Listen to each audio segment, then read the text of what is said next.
Que a graça e a paz do nosso amado e Salvador Jesus Cristo esteja com você e com toda a sua família.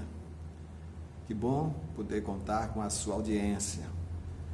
Quero te fazer um pedido. Se esse vídeo, se o conteúdo dele for relevante para você, dá uma clicada aí nesse botão vermelho, inscreva-se no canal. Não custa nada, você não precisa pagar nada, você não precisa anotar nada, documento nem nada, é só levantar sua mãozinha, chegar no dedo vermelho e inscrever-se. Viu? Que não custa nada. No final, deixe seu like, seu dislike. Se for relevante, compartilhe para o maior número de pessoas possíveis. Hoje nós vamos estudar mais uma vez sobre o livro de Apocalipse, livro que tem conteúdo aí para décadas de estudo. A palavra de Deus é assim rica, como ele é profundo, imensurável, assim é a sua palavra também. Então, de forma nenhuma, nós vamos esgotar esse tema. Estamos estudando sobre a carta enviada à igreja em Éfeso. Essa carta, que o Senhor é a primeira que vamos estudar, de 7, ela tem um conteúdo maravilhoso. Espero que eu possa ter a felicidade de me fazer entender nesses minutos que vamos ficar juntos. Éfeso, como nós já falamos, era uma das cidades mais importantes ali, das cidades romanas, era Éfeso, pela sua posição geográfica, banhada pelo mar, próximo ao rio Cáster, grandes navios, mercadorias chegavam ali, tinha um grande mercado, tinha teatro, estádio não era para futebol, claro, naquela época. Então, aí onde tinha os gladiadores, presume-se que isso acontecia lá nessa época, uma forma de MMA acontecia. Então, era uma cidade muito próspera, aproximadamente 225 mil habitantes, era muito grande naquela época, uma cidade com esse porte. E também, religiosamente, tinha o comércio a sua força, não era para menos. O comércio era a sua força, ali tinha de tudo, daquela região, naquela época, ia ser encontrado em Éfeso. Pois bem, é quando chega o apóstolo Paulo e vai transmitir o Evangelho. Paulo é um dos fundadores, é o fundador, o instrumento que Deus usa para formar a igreja em Éfeso. A cidade tinha também uma característica religiosa muito forte. Era conhecida ali na região como a guardadora do templo de Diana, ou Artemis, a deusa da caça, da fertilidade para eles. Muito cultuada naquela época, muito venerada no mundo naquele período. Então chega o apóstolo Paulo, outra característica também, morava ali também gregos, muitos gregos moravam ali, judeus também, que não eram proibidos de praticar sua religião, o judaísmo. Então chegou Paulo pregando o Evangelho, pregando Jesus Cristo. Mas esse Evangelho fez uma revolução na vida da cidade, mas uma revolução. Houve uma revolução religiosa, espiritual, com a chegada do apóstolo Paulo. Isso porque Deus vai testificar o ministério de Paulo. Então, de forma assim, estratégica, Deus vai usá-lo poderosamente para que o Evangelho possa, então, alcançar as pessoas ali. Eu vou ler com você esse texto que está em Atos, porque é a mesma cidade que está em Atos, é que Paulo escreveu uma carta em 62, e a mesma que Jesus se refere a ela agora em Apocalipse, é a mesma cidade. Então veja mais ou menos aí como foi que Paulo chegou em Éfeso e o que o Evangelho fez. Veja como Deus estava com Paulo. Diz assim o texto sagrado: Deus fazia milagres extraordinários por meio de Paulo, de modo que até os lenços e aventais que Paulo usava eram levados e colocados sobre enfermos. Esses eram curados de suas doenças, os espíritos malignos saíam deles. Alguns judeus que andavam expulsando espíritos malignos tentaram invocar o nome do Senhor Jesus sobre os endemoniados, dizendo: em nome de Jesus, a quem Paulo prega, eu lhes ordeno que saiam. Os que estavam fazendo isso eram os 7 filhos de Seva, um dos chefes dos sacerdotes dos judeus. Um dia, um espírito maligno lhes respondeu: Jesus eu conheço, Paulo eu sei quem é, mas vocês, quem são? Então o endemoniado saltou sobre eles e os dominou, espancando-os com tamanha violência que eles fugiram da casa e nus e feridos. Quando isso se tornou conhecido de todos os judeus e os gregos que viviam em Éfeso, todos eles foram tomados de temor e o nome do Senhor Jesus era engrandecido. muitos dos que creram vinham e confessavam e declaravam abertamente suas más obras. Grande número dos que tinham praticado o ocultismo reuniram seus livros e os queimaram publicamente. Calculando o valor total, esse chegou a 50.000 dracmas. Dessa maneira, a palavra do Senhor muito se difundia e se fortalecia. É o texto de Atos 19, do versículo 11 ao versículo 20. Veja que revolução o evangelho pregado pelo apóstolo Paulo causava na cidade de Éfeso. De forma que as pessoas começaram a se converter. Você deve lembrar do estudo anterior o que fez o artífice, o Orives Demétrio. Ele reuniu outros profissionais da área e disse: olha, rapaz, se nós não tomarmos uma providência, esse Paulo, que já causou problema na região, vai causar problema para a gente. Vocês devem saber que Diana, que a nossa religião aqui, é a fonte da nossa prosperidade. E ele está dizendo que Diana não é Deus. Então, se a cidade for na onda desse camarada, a linguagem é minha, se a cidade for na onda desse camarada, nós vamos perder o nosso ganho, estar sujeito ao templo de Diana a ser renegado a nada e trazer um grande dano para a gente. E fez a confusão na cidade por causa disso, porque o evangelho que Paulo pregava veio trazer. Eles estão dizendo, ele dizia assim: Paulo falou que Diana não é Deus e que esses nichinhos de prata aí que a gente faz, essas imagens de Diana, não é Deus coisíssima nenhuma, é feito por mãos de homens. Imaginem vocês.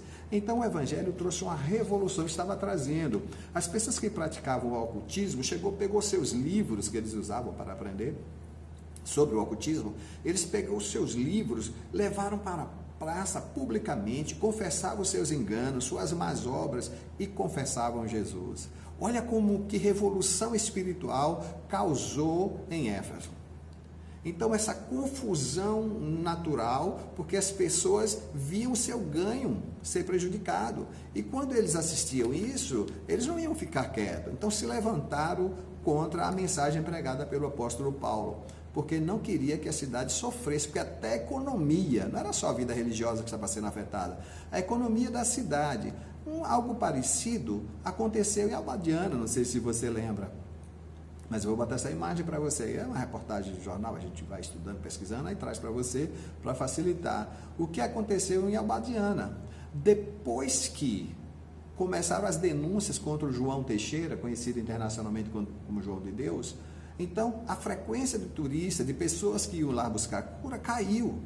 Então, restaurantes, hotéis, pousadas, o vendedor ambulante, o taxista, todo mundo sofreu com isso. Pessoas que fizeram investimento sofreram. Então a cidade ficou em pânico e hoje está lá um pouco abandonada. Por quê? Porque perdeu esse turismo religioso. A mesma coisa poderia acontecer em outras cidades aqui do Nordeste, onde o turismo religioso é forte, lá no sul do país também, onde milhares de pessoas caminham, milhões todos os anos para essas cidades. Então movimenta a economia. Aí o que aconteceu? Quando isso foi afetado em Éfeso, estava afetando a economia de Éfeso, o povo ficou uma fera. Talvez os restaurantes lá de Abadiana não quisessem que essas denúncias de João fossem verdade, ou que fosse apurada, hotéis e tudo mais, porque é o sustento, né? Mas eles não têm compromisso com a verdade, não têm compromisso com Deus, então eles não estão preocupados. É como acontece o Natal. As lojas, o comércio investem no Natal, mas não está preocupado com verdade ali, não. Se Papai Noel existe, se é bíblico, se tem hiena, na Páscoa se coelho depois. Eles não estão preocupados com isso.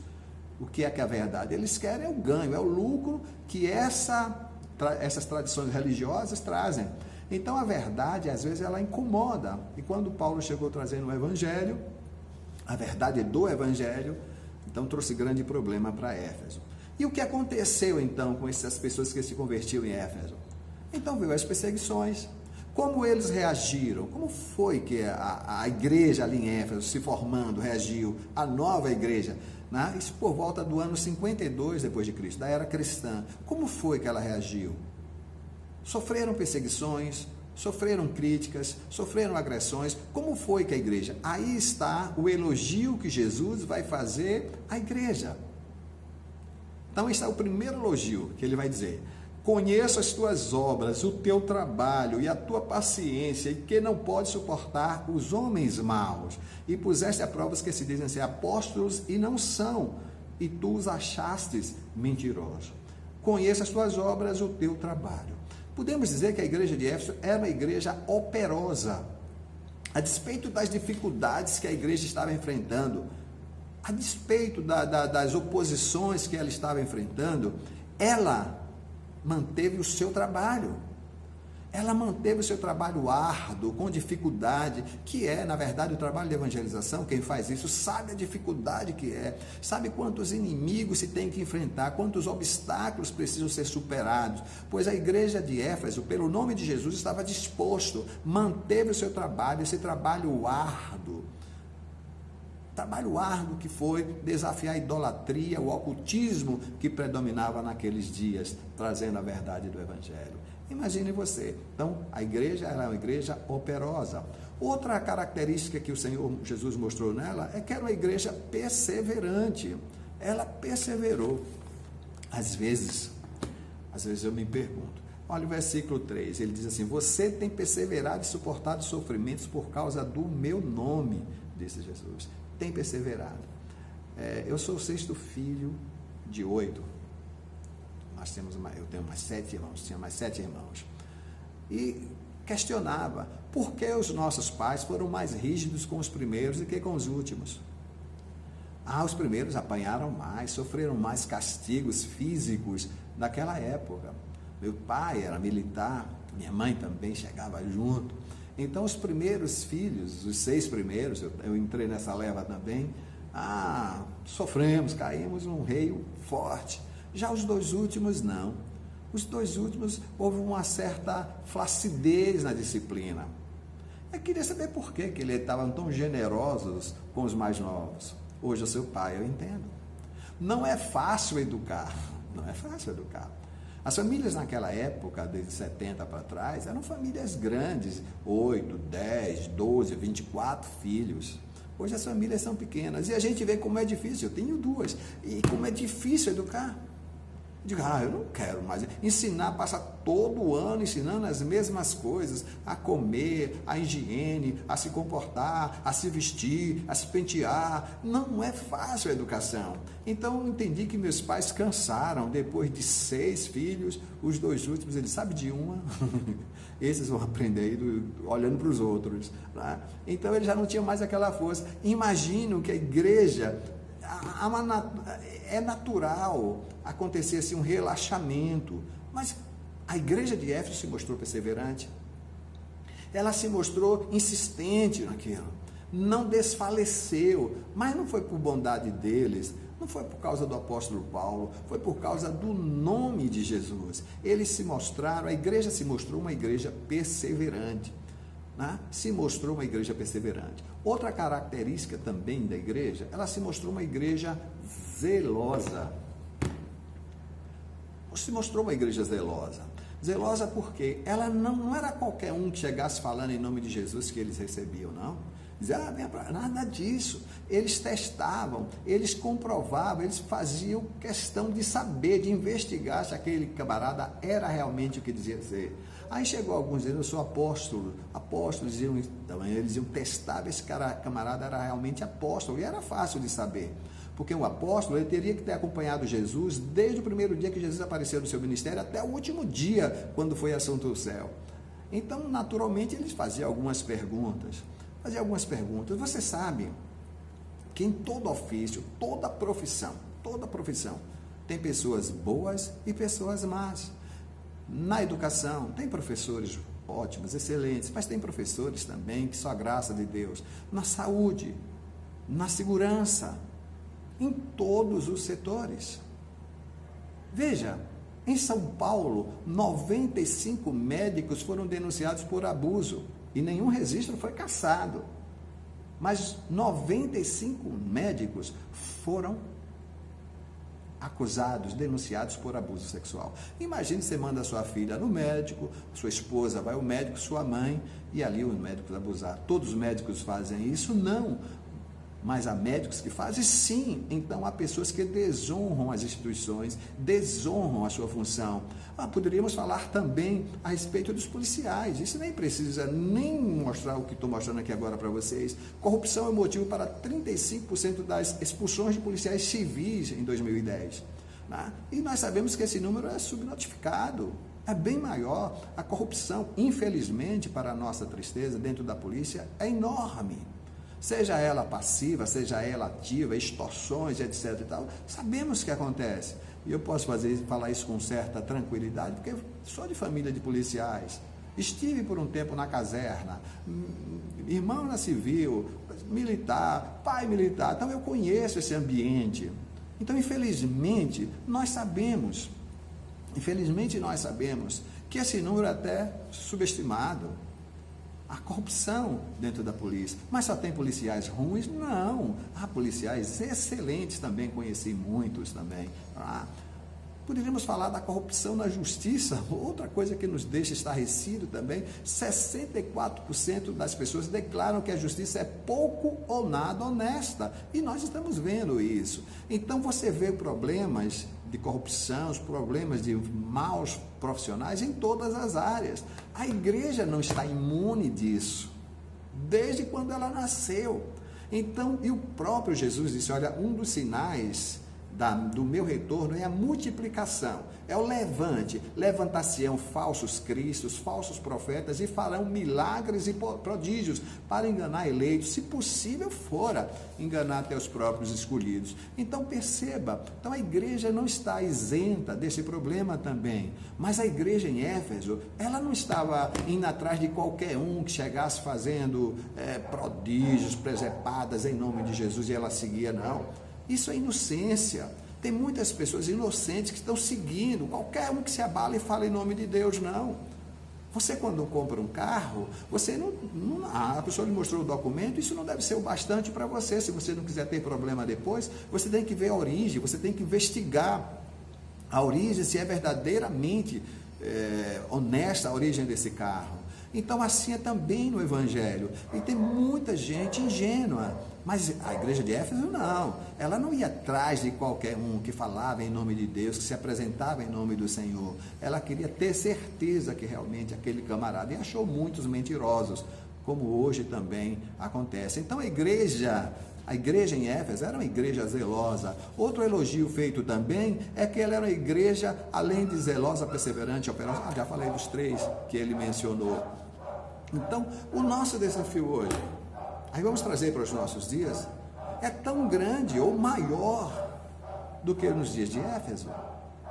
Então o livro de Apocalipse foi escrito para dizer à igreja as coisas que estariam acontecendo e que estaria dando sinal da breve volta de Jesus Cristo. Então o desafio da igreja hoje é imenso. Hoje nós não temos que lutar só contra a idolatria, só contra o ocultismo. Nós temos que lutar também contra outros fenômenos sociais, o uso das drogas, suas consequências, o inferno causado por elas na vida das famílias. Vai contrariar muita gente que vive das drogas, que são enriquecidos pela droga. Essas pessoas não vão gostar da mensagem do Evangelho, de ver pessoas sendo resgatadas desse mundo. Mas é um desafio para a igreja, um desafio para o Estado hoje. Nós estamos perdendo essa luta, não só na questão de segurança, como também perdendo a nossa juventude para as drogas. Então é um desafio para a igreja o combate à prostituição, onde a gente vê pessoas que nós elegemos lutar para a legalização da prostituição, diz eles, em defesa da dignidade humana, para proteger as prostitutas e as pessoas que fazem uso delas. Então eles acham melhor legalizar do que combater. Eles acham melhor legalizar, mas na verdade é porque eles têm um compromisso com a prostituição. Aí fica acusando a igreja de falso moralismo. Não vamos negar, acontecem esses problemas em todos os lugares, mas não quer dizer que a gente não vai combater. O médico deve combater o tabagismo, embora nós saibamos que muitos façam uso do tabagismo. Um juiz, mesmo corrupto, ele vai ter que punir pessoas corruptas, porque a verdade é maior do que ele. A verdade bíblica é maior do que Evaldo, do que o pastor Evaldo. Mesmo que eu venha a ter uma conduta desajustada, inadequada para o Evangelho, isso não invalida a verdade bíblica, ela precisa ser pregada. Por isso que Jesus disse que a sua palavra é uma espada de 2 fios, corta subindo e descendo, tanto para quem está lá, como para mim que faço uso também. Então, a prostituição, nós vemos, é um desafio para a gente. Hoje não precisa mais de cabaré, porque ela está tão generalizada. Não precisa mais. Os mais antigos sabem o que é um cabaré, não vou explicar não. Mas não precisa mais, porque ela está em todos os lugares. As pessoas se prostituindo, há pessoas que vão para a cama com outro, não sabe nem o nome, acorda no outro dia, não sabe nem onde está. Entende? E consegue seu ápice nas festas populares ali, que então aí é que a coisa avacalha, me permitam a expressão mais vulgar. Então, é um desafio para a gente. É um desafio para a gente também combater os escândalos. Escândalos. Como o Evangelho tem sofrido, como a fé tem sofrido, mesmo os problemas que acontecem em outros grupos religiosos que não são os nossos, por exemplo, nos afeta. Nos afeta. Porque as pessoas colocam tudo no mesmo pacote, tudo no mesmo ambiente, no mesmo lugar comum. No mesmo lugar comum. Então, nós precisamos lutar contra isso. Quantos crimes são feitos em nome de Deus? Agora, a gente pergunta, por quê? O que ganha? Qual é a função de um falso Cristo, de um falso profeta? A função dele justamente é isso, descredibilizar o Evangelho. Porque muitas pessoas estão fora do Evangelho por causa desses acontecimentos, por causa desses fatos, por causa desses maus obreiros, por causa desses falsos profetas, que anunciam um falso Cristo. Então essas pessoas, a função delas é afastar as pessoas da fé, é afastar as pessoas de Deus, é afastar as pessoas da palavra. E Jesus disse que isso ia ser de uma forma tão gritante nos últimos dias, que se possível for, enganaria até os próprios escolhidos. Então veja só você, há poucos dias um padre Robson aí mostrando todo o seu viés criminoso, o outro pastor Everaldo, que foi preso também, a Flor de Lis, quer dizer, são inúmeros os exemplos que poderíamos citar aqui, que tomam cunho nacional e até mundial. Essa é a função deles, impedir que as pessoas cheguem a Jesus Cristo pela fé. E outros desanimem, e outros desistam. A nossa pergunta é, Jesus falou que onde estiver 2 ou 3 reunidos em nome dele, ele se fazia presente. Se você ficou até aqui comigo, com certeza você congrega em algum lugar. Com que elogio Jesus faria a sua igreja agora? Será que Jesus veio na sua igreja, uma igreja operosa, uma igreja que trabalha apesar das dificuldades, dos problemas, das limitações? Será que Jesus vê no lugar onde você congrega uma igreja zelosa, que zela pela palavra, que zela pelo seu testemunho? Será que Jesus elogiaria o lugar onde você está congregando, a igreja que você está se reunindo? Será que tem uma igreja perseverante? A gente ouve de algumas pessoas que chega a desanimar, de ver até os crentes adoecendo, mas adoece, os cristãos adoecem, os cristãos morrem, os cristãos sofrem problema como qualquer outra pessoa também. Mas Jesus disse o seguinte, olha, aquele que perseverar até o fim, esse então será salvo. Que nesse ponto, onde Jesus elogiou a igreja em Éfeso, possam ver no lugar que eu congrego, as pessoas que eu cuido, que o Senhor confiou aos nossos cuidados, possam ver Jesus em nós, uma igreja operosa, uma igreja zelosa, uma igreja perseverante. Se depender de você, como será a sua igreja? Essa é uma pergunta muito importante. Se depender de você, como será a sua igreja? Sua igreja é operosa? Ou você é aquele crente infrutífero, improdutivo, aquele cristão que nada faz? Costumou-se ir de vez em quando em um culto, agora está até bom que nem está precisando ir, não é verdade? Tem uma justificativa para não ir. Dependendo de você, que tipo de igreja é a sua? Como será a sua igreja se depender de você? Será uma igreja zelosa? Ou uma igreja que não vigia? Uma igreja que está aberta a qualquer coisa, que não questiona, que não busca a verdade? Infantil, ingênua? Espero que Jesus possa olhar para o lugar onde nós estamos nos reunindo em nome dele e ver coisas para elogiar. E que você possa participar nisso, cooperar para que essas virtudes estejam na igreja que você congrega. Que Deus te abençoe. Deixa eu dizer, mais uma vez vou repetir. Gostou? A mensagem te abençoou? Inscreve-se no canal. Compartilha com o maior número de pessoas. Faz o teu comentário, tem algum acréscimo, tem alguma dúvida? Faz, eu dou uma lida nos comentários e terei o prazer de responder. Tá bom? Faz isso. Você vai estar ajudando que essa mensagem chegue a outras pessoas também. Então, deixe seu like ou dislike. O pior é a indiferença, eu acho. Faça seu comentário. Ajude-nos nessa missão de propagar a verdade. Que o Senhor te abençoe.